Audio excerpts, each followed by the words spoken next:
Hello everyone, it's me, OneGamer54 making a video. Today we are back. Yes, we're back. So let's just say October didn't go as planned as I wanted it to be. Kind of wanted October to essentially be more focused on scary stuff, but it wasn't really scary stuff at all. And the fact that I also kind of took a little break, a unexpected break. But not to worry, November we're trying to make things up. So I know this video is kind of late, but we're gonna continue off with it because, well, we already watched episode 1 and 2, and it would be kind of weird if we stopped there. So sit back, relax. We're gonna figure out what's the best gas station is, and let's go.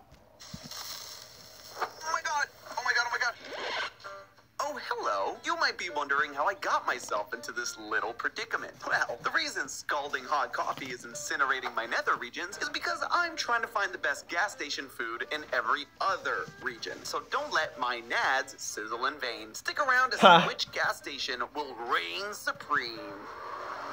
Hello, Internet. Welcome to Food Theory on the Road, where the theories don't stop and the food always has the right of way. Just to catch you up, I'm moving from Los Angeles, California to Miami, Florida, and I'm not just putting on my seatbelt, I'm clicking on my thinking cap to see what theories I can find on the open road. And in case you are joining for the first time, make sure to click the subscribe button because every sub will get me 1 mile closer to my destination, and I am tired. I just want to go home. But speaking of being tired, one of the most important parts of any road trip is filling up at the gas station. And not just filling up your tank, filling up your stomach too. But whenever you're in a rush or on the road like I am, you gotta make sure wherever you stop is gonna hit the spot. So today, we're gonna be visiting major gas stations all across the country. Yep, episode 3. We also did the other reactions of episode 1 and 2 if you want to check that out. You know what foods to reach for no matter the gas station, but at the end of it all, we'll be finding out which gas station truly stands above the rest. So the most important thing to keep in mind here is that all gas stations are not created equal. Some of them are geared more toward a quick pump and being on your way, while others are much more of an experience. It really wouldn't be fair to flat out compare different gas stations to each other since they're not all trying to provide the same dining experience. And yes, I do use the word dining very loosely. So in order to not have everything skewed towards those experiential locations, we're going to be looking at things a little differently. First and foremost, we're not going to be looking at the things you find on the shelves and fridges and gas stations. Reason being that every single place will offer the regular chips, drinks, and jerkies that you might associate with gas stations. Hence, we can cancel those out across the board and focus our attention on their hot bars and made-to-order items. So we're going to be looking at 3 different, well, I was going to say fresh, food categories that you'll find at most, if not all, gas stations. Those being a poultry dish, a meat dish, and, as you astute theorists may have gleaned from that cold open, coffee. We've broadened that scope since no 2 places will have the exact same food, giving us a chance to even the playing field. But we're not just going to be looking at the taste, since that's so subjective.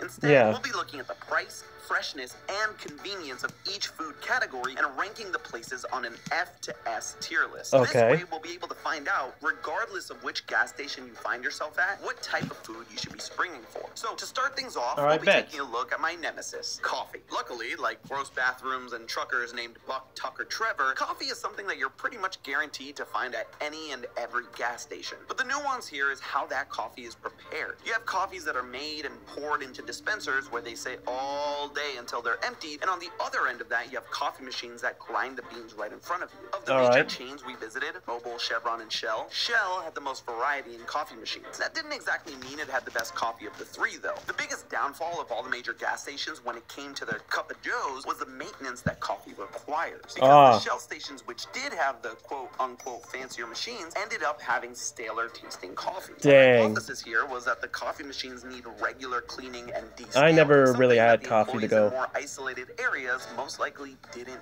do. Descaling is the process of removing the mineral buildup in the machines that happens when water runs through in the coffee making process. That buildup of calcium and other minerals ends up giving the coffee a stale, bitter, or even acidic taste, which is exactly what we experienced in most cases. When it came to the freshness, the major chains were at the bottom of the bunch. They also came in dead last for the coffee variety. Forget about light, medium, and dark roast. roasts. While there were exceptions, like the locations that had the machines, for the most part, it was a regular or decaf or no other option sort of deal. That said, coffee that was made by the gallon came with some of the cheapest prices we found, ranging from a simple $1 to $1.80 across the board. Okay, And not bad. Since these chains are so widespread, if you're in need of a quick, cheap caffeine pick-me-up that doesn't come in the form of an energy drink, the major brands are a good bet. When it came to the regional places, there were some clear winners and some clear losers. Oh Starting boy. with the biggest upset, Buc-ee's. Now, if you've never seen or been to one of these magical places, Never. Buc-ee's started out in Texas, but is now in 7 other states with plans to add another 10 on top of that. And when I Okay. tell you that I was awestruck, that's still an understatement. Walking inside felt like walking into Disneyland. There was merchandise, there was a mascot, and there was an entire wall of jerky. I knew going into it that this place had some serious the fans. jerky So of I figured fame? with a place that had a reputation that preceded it like this, that the coffee would at least be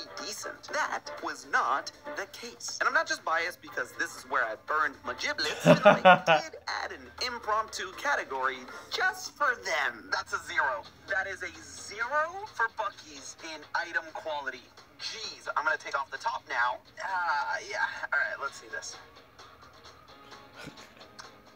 Yeah, not much flavor, tastes a little stale. Definitely not a fresh pot. It's not bad, Poor Santi. but it's definitely not good. Unfortunately, the problem with such a massive place like Buc-ee's is that it has the same pitfalls as the major chains from before. With so many Every people day it's coming full of through, people. you have 2 Dang. options. 1, constantly be replacing and refilling the coffee containers. Or 2, just have the coffee in massive containers so that you only have to replace it every once in a while. I'm not All right. faulting Buc-ee's for going with the latter. After all, it makes way less sense to have someone pretty much dedicate their day to refilling the coffee, and Yeah. it allows them to sell it for the cheap price of $1.29. But it did end up biting the beaver in the butt. In the coffee category, that's a big D tier for the fan favorite. And before you Dang. start thinking that any place with pre-filled dispensers will have a bad taste, there was a shining exception in Love's.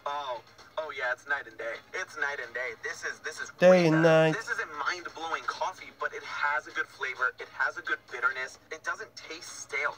It tastes relatively fresh made. Like, it feels like if you went to run-of-the-mill coffee shop, like between this and Starbucks, for example, I wouldn't know the difference, and this is only $2. But the flavor here, very, very good. I realize that saying the coffee is like Starbucks isn't exactly a glowing review, but compared to all the others we'd had so far, it was the first one that we actually enjoyed sipping on. The flip side of the coin is that we're getting somewhere. We're getting somewhere. Coming out at a total of $2.09. But for the convenience of a grab and pour coffee with a fresh taste, the price absolutely seemed worth it. Love's landed right in our B tier for this category. Nice. Wawa, the East Coast beast, was in the middle of the pack. It was fine and was pretty deserving of a seat. The top dogs when it came to coffee were the gas stations with machines that actually ground the coffee beans up when you ordered it. Sheetz was the first place where we experienced this, and it made a huge difference. This has been my favorite coffee so far. It does taste I've been much more fresh than the other to one. Sheetz was the yeah, first I've been to comfortable Sheetz A-tier most of the coffee. time. Good news for the Recipe Theorist in Raleigh. But the standout star, and by far the best coffee we had, was at Circle K. Having never been to one before in my life, I had no idea what to expect. But as soon as I saw the machines, I knew it would be good. And at $1.69 price point, it was among some of the cheaper options too. So, like I mentioned, this was $1.69. Nice. Let's see. In terms of freshness, I'm hard-pressed to find something that beats this, because you can tell that it was ground in the moment. Of all the gas stations, this is the freshest coffee, and Okay. also comes in under that $2 mark. Circle K hit the mark in every way. Circle A K, nice price, quick and convenient coffee machine, and great freshness. So Circle K, more like Circle S tier. So where does that leave us? If you're looking for a good gas station coffee, it's definitely a challenge unless you find a place that has the machines that grind the beans when you order. That said, if it's a gas station with a coffee dispenser, try and get the coffee from the ones that have just been filled. More refilling means fresher coffee. But no matter what you do, don't drink Buc-ee's coffee without quadruple checking that the lid actually fits on the cup. Let's face it though, you're not going to change where you fill up your tank just because of the coffee. So let's move on to the actual difference makers here, starting with the poultry. The major chains don't really stand a chance here. Man, because, frankly, that is they were so horrible. hit and miss as to whether they'd even have a Getting hot bar coffee that all over giving them an the F didn't Shenron seem levels. right. So, sorry, The big Shenron brands, area. you won't even make it in these next two categories. But the ones that did make it to the bottom here were the same ones that topped the last category. Dang. That's right. Circle K gets a big F here. While their price was low for their hot bar foods, they'd been sitting under a heating lamp to the point that the wrapper was hotter than the food itself. And from a convenience standpoint, when I grabbed the sandwich that was in the chicken slot, I didn't realize that it was actually a misplaced breakfast sausage sandwich until I got into the car. Pretty much the opposite of Great. convenient when you expect to buy one thing and get another. And sorry to say to the team in Raleigh, but Sheetz was a pun I can't make if I want to stay monetized. That was hard to get down. The mayo, first of all, slathered on there. The bread is so cakey that it absorbs all your saliva and it makes it so hard to get it down. The worst part about it was that, like their coffee, it was made to order. But instead of being more fresh because of that, it was clear that the ingredients had been sitting out for quite some time. My stomach was not happy about this, which is not something you want happening on the road. The price wasn't even cheap for the sandwich either, coming in at almost $9. An upset The only stomach thing while that you're saves driving. this from Heck the no. F tier is the fact that you can order through a touchscreen that shows you all the options for customization in a nice, simple way. Love's had the least amount of variety in their foods, with just fried chicken rolls available that cooked under a heating lamp. Freshness, thy name is not Love's. But at a $2.50 price point and a very convenient grab-and-go method, it did merit a C tier placing. And in a classic redemption story, Buc-ee's easily placed in the S tier here. At a $6.99 Nice. price for the chicken Buc-ee sandwich got that you redeemed. could just grab from the bar, it was one of the more affordable options while staying super convenient. And even though they were pre-made, people were snatching them up so fast that the employees were constantly making new sandwiches. This one was just put on when I had gotten it. Now, these things were moving. People were buying them nonstop, and they were constantly having to make new ones. So right off the top, for freshness, it's looking good. I mean, the chicken looks crispy, pretty not good. too soggy. And not to knock Circle K while it's down, but the sandwiches were all where they were supposed to be. Now, Dang. Wawa was almost in this S tier category too, and deserved an honorable mention for their signature chicken quesadilla, or quesadilla for the non-Argentinian world. Oh, come on!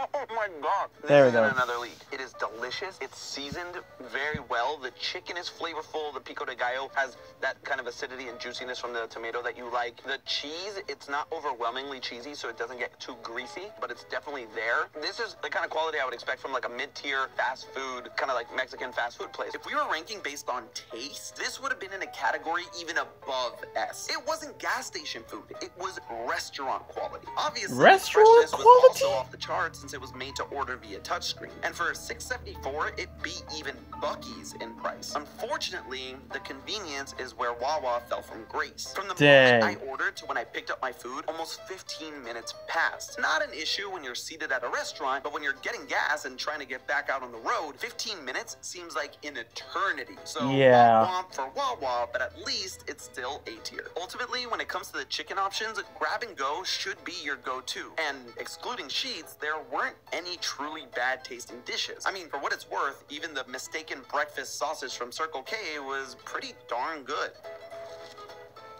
Oh, that is awesome. Ah, what could have been. But that Yeah. leads us to the final category, the meat. This one was unique in that most of the places had the same meat dish, the tried and true hot dog. It was excuse me. honestly the easiest category to standardize our ranking across the board. Since the convenience was pretty equal, what this boiled down to was the freshness of the ingredients available and the price of each dog. All right. Circle K and Sheetz battled it out. And spoiler alert for the Theorist team, Sheetz didn't do well. Dang. Despite being the only made-to-order hot dog, it tasted the least fresh. Not gonna lie to you one bit. The onion is flavorless. The bread is somehow stale. I mean, just how? How is a made-to-order hot dog stale? I had to wait 5 minutes for this? The only reason That it's is not horrible. kicked right off of the list is because of the $1 price tag. It's literally the cheapest meat item we got over the course of the road trip. But the price isn't enough to offset the stale bread and the lack of convenience here with not being able to put on the toppings yourself. Circle K did let you put on the toppings yourself, and the hot dog was only 50 cents more than Sheetz's. But it was clear that the dogs and the ingredients had been left out there for quite some time. The onions and relish were lukewarm, and once again,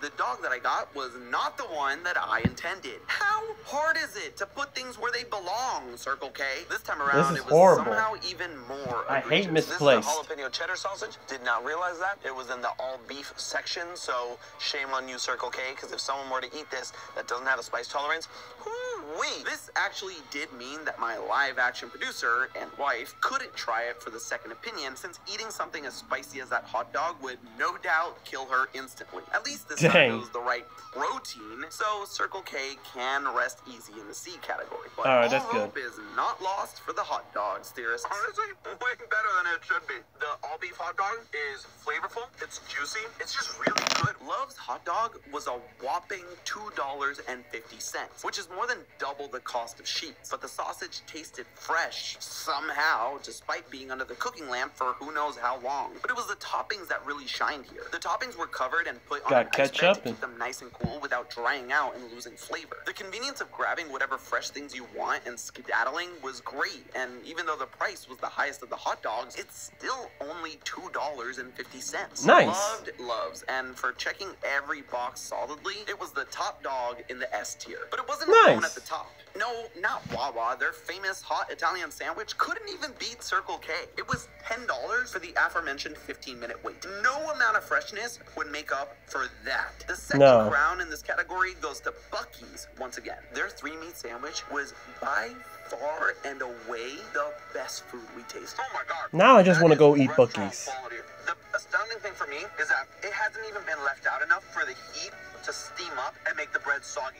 And with this sandwich clearly being the fan favorite, they didn't stop constantly making fresh ones for people to just take. But there is a catch. This wasn't just the tastiest item, it was also the priciest. At a whopping $13, it was almost 6 times as expensive as Love's hot dog. Sure, it is fresh and very convenient. You don't even have to add toppings to it like you do with the hot dogs. But the price tag was just too much to overcome to land it in the S tier. The main thing to take away here, though, is that if you're hankering for a hot dog on the road, meat is the category you're going to want to look for. And despite all the fancy schmancy foods popping up in gas stations all across the country, it's hard to beat a good old-fashioned hot dog. From the convenience of customization and speed to the price and the relative freshness, So it's the basically to safest get bet for two, you it at would any basically gas I have to station. pay And when like it comes to 36 which bucks one for it, right? stands on top of the rest, well, the average scores across all the categories And that's actually even give counting us with a the tie gas, between dang. Buc-ee's and the underdog we grew to love, Love's. So what does this mean for you? Well, if you're looking for a quick, cheap, and relatively tasty refuel, Love's is a national chain that has 640 locations in 42 states. But if you're in Buc-ee's land and want to shell out a few more bucks for some of the best tasting gas station food you'll ever have, it's a clear choice. And unless you're looking for coffee, stay far, far away from Sheetz. But Dang, come that's on, just man. A theory. A food theory. Sheets are just getting dogged on right now. God dang. Like I know, like I get it, man. I understand the hatred, but come on, man. Dang. Poor Sheets. Anyways, guys, that's going to be the video. Thank you guys so much for watching. Make sure you like the video so I know you guys enjoy. Comment down below what you guys think. Honestly, this feels like a good guide. So for those who like to travel a lot, take notes. And, yeah, be sure you subscribe. We're trying to upload daily.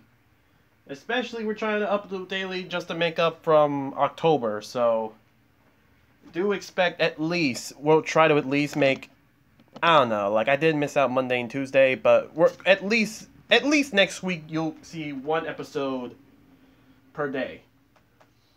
But anyways, guys, this is OneGamer54 signing off.